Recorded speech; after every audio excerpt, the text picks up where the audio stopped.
Nous arrivons bientôt à la Coupe du Monde, les amis. Encore quelques semaines et nous allons arriver tranquillement sur des sujets liés à cet événement. Et avant de parler de la compétition en elle-même, je voulais vous parler aujourd'hui d'un symbole que nous retrouvons, que vous pourrez distinguer lors de cette Coupe du Monde. Vous l'avez peut-être lu dans les médias, le brassard arc-en-ciel sera porté alors uniquement par les capitaines de quelques sélections, mais vous l'avez peut-être d'ailleurs aperçu lors des dernières rencontres de la Ligue des Nations. Mais bon, si vous avez zappé l'information, séance de rattrapage, je vais vous expliquer ici sa signification, qui est concerné et nous allons revenir sur sa portée.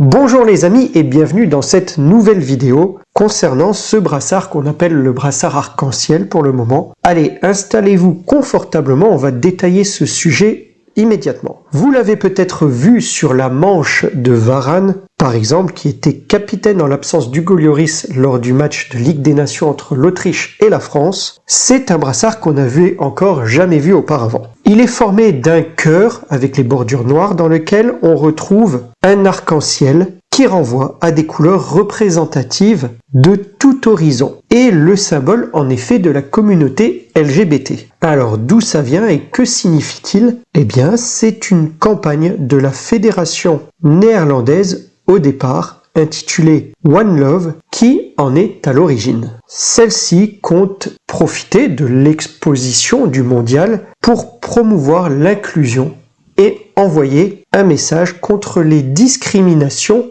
de toutes sortes. Et leur vecteur se trouve dans les capitaines des sélections qui se sont associés à ce projet. L'Angleterre, la France, l'Allemagne, la Belgique, le Danemark, la Norvège, le Pays de Galles, la Suède, la Suisse et donc naturellement les Pays-Bas. 10 pays donc. En tout cas pour le moment puisque les États-Unis seraient en discussion pour rejoindre ce mouvement. L'UEFA, elle, a pleinement validé cette opération et c'est la raison pour laquelle on l'a donc vu sur la manche de certains capitaines lors de la Ligue des Nations.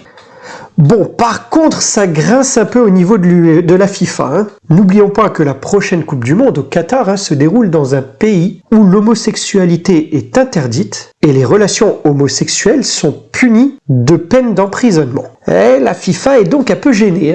On imagine bien le comité directeur de la FIFA qui a vu cette campagne sortir aux Pays-Bas. Bon les gars, on est OK pour le mondial? Quelque chose à dire? Organisation, check. Sécurité, check. Communication, check. Recette, check.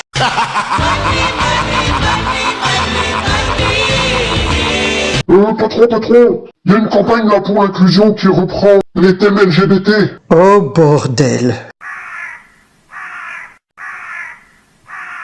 Bref, on sait que le responsable de la sécurité du mondial avait insisté pour que les membres de la communauté LGBT ne montrent pas de signes distinctifs, non pas pour manifester leur appartenance, mais pour se préserver d'éventuelles agressions. Il avait dit, et je cite, « Ne venez pas insulter toute une société, nous ne pouvons pas changer les lois ou la religion pour 28 jours de Coupe du Monde. » Bref, la FIFA est embêtée. Des informations au moment où je tourne cette vidéo et peut-être qu'elles auront évolué d'ici à ce qu'elles sortent. Eh bien, la FIFA a simplement confirmé avoir reçu des demandes d'associations membres concernant ce brassard et qu'elle y répondra en temps voulu. En plus, un double coup de massue pour la FIFA, puisque l'UEFA, avec qui elle est en guéguerre, appuie totalement ce projet, je vous l'avais dit. Alors on ne sait pas encore si la FIFA va interdire ce brassard pour respecter le Qatar, au risque de choquer l'opinion publique internationale, ou va laisser faire. Ce qui est sûr, c'est qu'ils vont devoir répondre à la demande de ces associations membres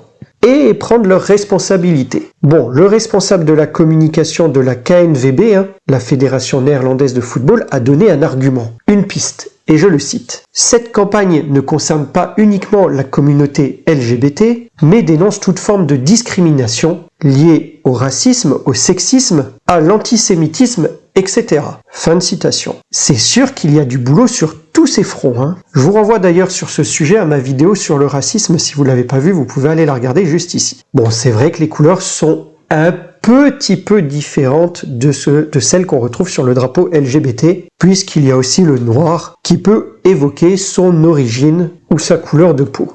C'est capillotracté, certes, mais si ça peut faire passer la pilule et éviter à la FIFA une polémique mondiale, soit.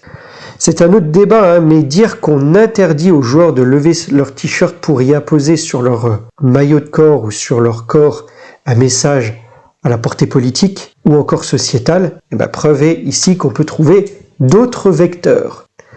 Bon, c'est un sujet un peu sensible les amis, mais si vous voulez vous exprimer dans les commentaires, allez-y, donnez-moi votre avis tout en restant suffisamment courtois. Non, pas toi. Allez, ce sera tout pour moi pour cette vidéo. Si elle vous a plu, n'hésitez pas à laisser un pouce bleu, abonnez-vous, c'est important les amis, et likez, partagez, commentez, mais surtout appréciez. Et je vous dis à très vite pour une nouvelle vidéo. Portez-vous bien les amis. Au revoir.